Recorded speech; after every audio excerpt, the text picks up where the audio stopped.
ये स्टेट में ट्रिगोनोमेट्री का सवाल पूछा जा रहा है, ठीक है। अगर देखो और ये प्रीवियस ईयर ही सवाल है, ठीक है भाई। ये PYQ है, मैं दिखा रहा हूँ, ठीक है।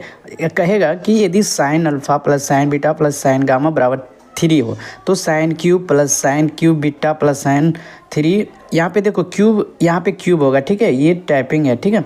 गामा तो मान क्या होगा, यहाँ पे ऑप्शन दिया रहेगा 2 1 3 1। तो यदि आप चलोगे तो सभी को पता है कि साइन 90 का मान कितना होता है भाई। साइन 90 का मान कितना होता है, 1 होता है, ठीक है। अब साइन 90 का मान 1 के लिए अगर 3 लाना हो तो इसको किस तरह से लिखेंगे। 3 लाना हो तो यहाँ पे दिख रहा है कि 1 + 1 + 1 करेंगे तो 3 आ जाएगा। यानी कि अल्फ़ा का मान भी, बीटा का मान भी, गामा का मान भी यदि 90 रखते हैं तो इसलिए यहाँ पे अल्फ़ा बराबर बीटा बराबर क्या हो जाएगा, गामा, ठीक है। तो अगर तीनों को रखते हैं मान तो कितना हो जाएगा, 3। अब पूछा गया है साइन क्यूब, ठीक है, साइन क्यूब फिर साइन क्यूब। तो सभी अगर क्यूब करते हैं तो 1 का क्यूब करते हैं तो कितना आता है, 1 ही आता है। तो 1 का क्यूब इसका भी कर देंगे, 1 का क्यूब यानी कि अल्फ़ा बीटा गामा का। तो ये कितना आ जाएगा भाई, 1 + 1 + 1 कितना आ जाएगा, 3 आ जाएगा, ठीक है। तो अगर आपको ऑप्शन ए सवाल फिर से दिख जाए तो आप ये जो इस तरह से बना सकते हो। फिर ट्रिगोनोमेट्री का सवाल ये वाले है, देखो a + b बराबर कितना है, 60 डिग्री।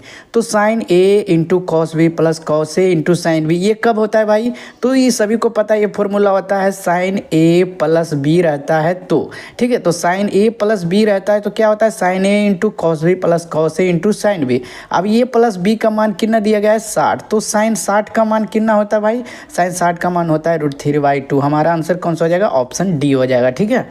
तो ट्रिगोनोमेट्री के इसी तरह से सवाल आ रहे हैं। अगर ये सवाल देखोगे तो ये सवाल tan 30 का मान कितना होता है भाई, तो tan 30 का मान होता है 1/√3 और 1 + tan 30 का मान कितना होता है, 1/√3। अगर ये स्क्वायर है तो स्क्वायर कर देंगे। अब कितना आ जाएगा भाई, 2/√3 आ जाएगा, गुना में है। और ये 1 + 1/3 आ जाएगा ना भाई, क्योंकि स्क्वायर है तो 3 टूट जाएगा। अब यहाँ पे कितना आ गया भाई, अच्छा इसमें पूछा गया है, इसको खोलना भी नहीं है बिल्कुल, ठीक है। तो इसमें साइन 60 तो इक्वल किसके मान आएगा, तो सबसे पहले इसको भी कर लोगे ना तो आ जाएगा। तो ऊपर आ जाएगा 3 1 4 है ना भाई। तो 2/√3 इंटू ये 3 ऊपर चला जाएगा और 3 1 4 नीचे आ जाएगा, यानी कि द्वितीय 4 आ जाएगा, यानी कि 2, यानी कि 3/2√3। अगर √3 को ऊपर और नीचे गुना कर देंगे तो ये कितना आ जाएगा, 3 कैंसिल हो जाएगा, ये √3 3 हो जाएगा। तो ये √3/2 कब आएगा भाई, √3/2 साइन 60 के मान आता है, ठीक है। तो साइन 60 कितने दिया है, ये दिया गया है, ठीक है। तो इस तरह से आप बना सकते हो।